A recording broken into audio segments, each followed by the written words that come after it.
Metallica name sort of has rung loud and clear throughout the world, especially over this past year. Kind of been considered a sort of a rock and roll sensation of sorts. Kind of make a word that might make you feel uncomfortable. But now that the year is coming to an end, do you guys really feel like you've accomplished something major? Has it been a breakthrough year? Oh, the year's coming to an end. Now that you're coming to an end. I don't know. Oh shit! You guys are not coming to an end yet. Has 91 been the breakthrough year, or do you think that it's just sort of an extension of what you already? Yeah, I mean every year has been a breakthrough year. It's just the kind of the name that won't go away. Every the debut album, they got to prove themselves on the second album now, and okay, now it wasn't just a fluke. The second album's okay. Now a third album's where you really, you make or break the band, and then, every time it's like wow. So, but this 91 has been pretty good for us. The album's doing fairly well. People are buying the thing, and a lot more people are hearing the name Metallica, and doing the tours, doing great.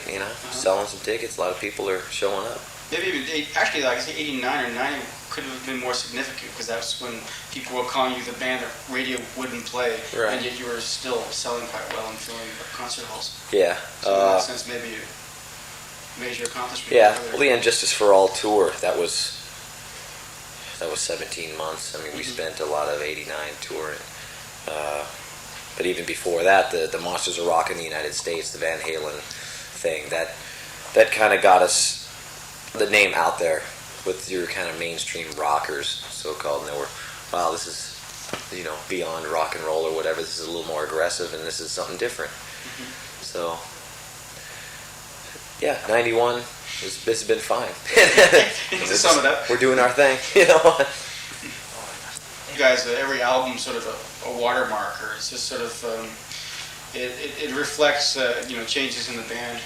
You guys have come up a step, and it shows with each time you put out a CD.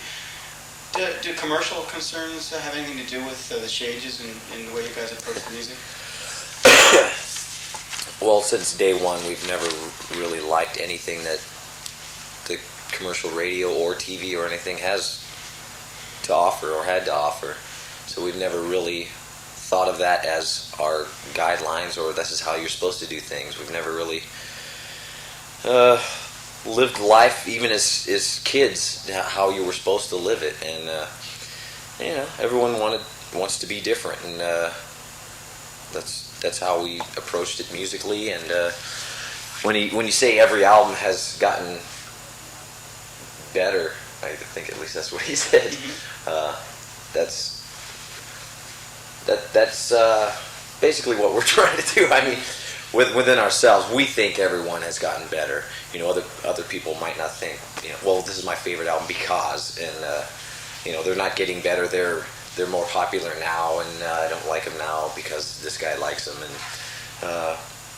it's their musicianship is too good now. It depends on what you think good is. Mm-hmm. So we've always pleased ourselves and gone for that. Mm-hmm. So you can't really go wrong when you do that. So how about the decision to use Bob Rock? I mean, that was sort of construed by some as a step in well, sure. the direction of accessibility. Oh yeah, everyone has their opinions on, and they already have it all worked out why we got him out. Do you want to set the record straight? Tell me who exactly accounted for that decision? Well, why Bob Rock?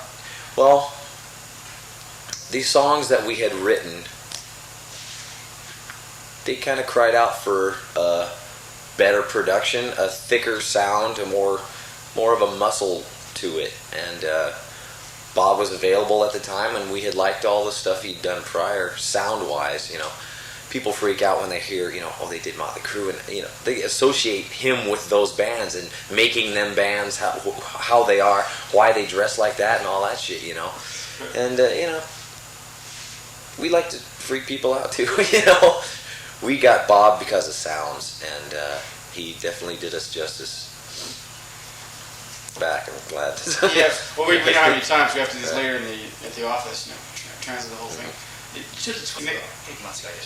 He makes an assumption here, and he wants to know if it's on the mark or not. But there's a song called "Through the Never."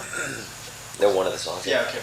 Like that song maybe is perhaps best representative of this assumption, but he says there seems to be a common link through the songs. There's sort of this feeling of despair. That, people are sort of always tottering, somebody's always tottering on the edge, and it's beyond salvation. Is that a conscious effort on your part? Well, the lyrics on this newer album are a little more from within.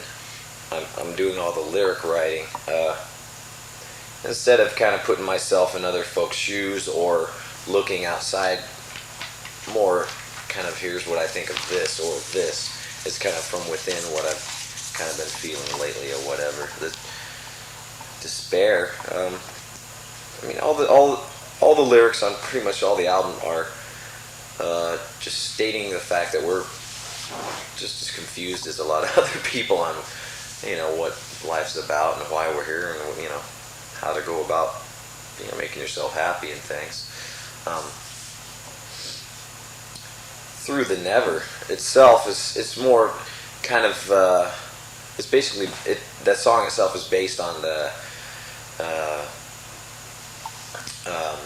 Carl Sagan's Cosmos, that series he had on it actually came out on video, and that kind of explaining in layman's terms what, not the religion side, the kind of scientific side of why we're here and things. So.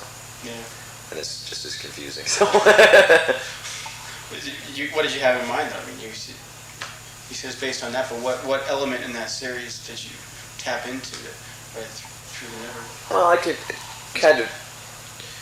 The thing was, it was a couple of weeks long, put into a few videotapes, and I tried to even pack it down a little more. Read your guys' condensed version. Well, trying to. Just trying to,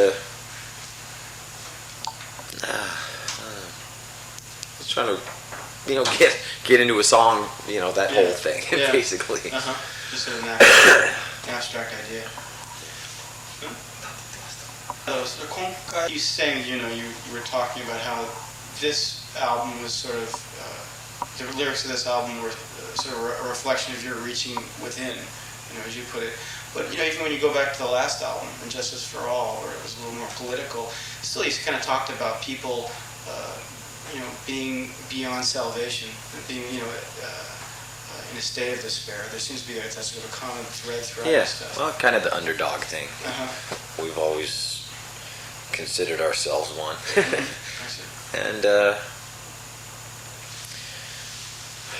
how people get, manipulation, the way people are kind of screwed with and they don't really know it. The Justice for All album, people, the political album, people think of it because, the whole justice thing and, kind of the complaining album, in the States, how Land of the Free isn't quite as free as it should be. And this next album is not really political. It's not really war or any of that. It is a little more within. On the home front.